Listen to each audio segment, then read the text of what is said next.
Сәлеметсіздер ме оқушылар, қазақ тілі сабағы басталды. Жаңа тақырып Қазақстан этностарының тарихы, бұйрық райдың жіктелуі. Оқу мақсаты: мәтін үзінділерін тыңдай отырып, оқиғаның дамуы мен аяқталуын болжау. Етістіктің шақ, рай түрлерін тілдесім барысында қолдану. Бірінші тапсырма: мәтін бойынша пікіріңізді білдіріңіз. Мәтіндегі бол етістігін ашық және бұйрық рай тұлғасында жіктеп жазыңыздар. Бүгінгі біздің грамматикалық тақырыбымыз бұйрық рай және оның жіктелуі.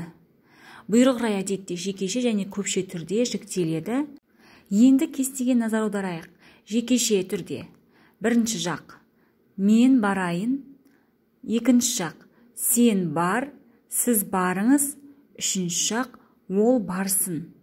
Ал енді көпше түрде қалай болады?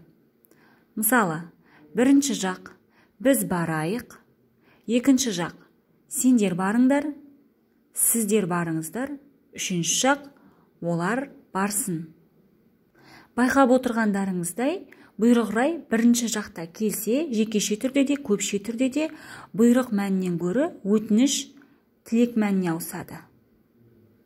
Бұйрық райдың қатаң бұйрық түрін көбінесе екінші және үшінші жақтарда байқауымызға әбден болады.